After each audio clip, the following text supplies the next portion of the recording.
Przyszła pora na dokończenie karoserii Dodge'a, ale zanim to nastąpi, to postanowiłem nagrać uzupełnienie do poprzedniego odcinka.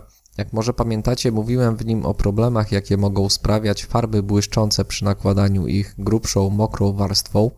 Na powierzchni po malowaniu niektórymi farbami tworzą się takie brzydkie punkty, kratery, które psują końcowy efekt. Problem właściwie nie występuje przy farbach matowych, a to dlatego, że te nakładamy cienkimi warstwami. Tak jak mówiłem, rozwiązaniem dla farb błyszczących Tamiya jest zastosowanie rozcieńczalnika Lacquer Thinner. To jednak nie dawało mi spokoju, bo przecież farby powinny bez problemów też współpracować z zalecanym rozcieńczalnikiem, czyli X20A i dać się położyć również i taką grubszą, mokrą warstwą. Przyczynę udało mi się w końcu znaleźć, ale dużym kosztem.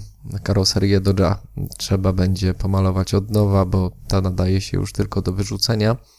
Pomalowałem ją lakierem bezbarwnym Zero Paints, dwuskładnikowym. Jest to bardzo dobrej jakości właśnie dwuskładnikowy lakier, który powinien dać idealny połysk, jednak jak widzicie coś poszło nie tak.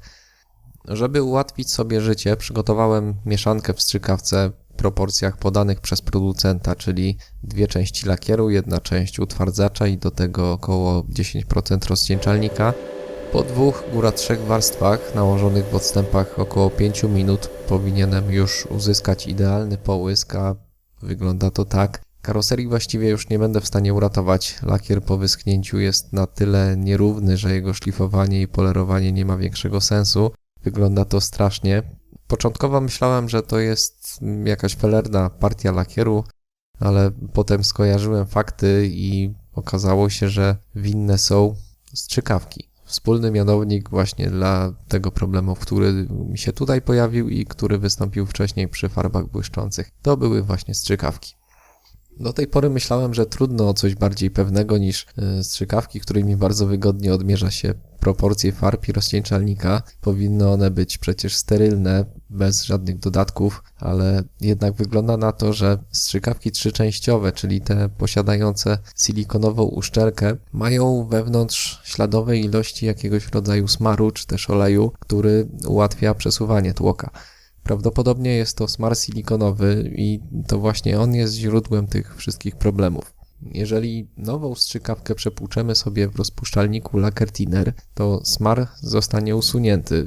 Lacquer Thinner go rozpuści. Jednak tłok już przesuwa się teraz z dużym oporem, znaczy to, że smaru już nie ma. Lacquer Thinner bardzo dobrze rozpuszcza właśnie smar silikonowy, dlatego mieszanka farb Tamiya z tym rozcieńczalnikiem rozwiązała poniekąd problem z oleistymi kropkami.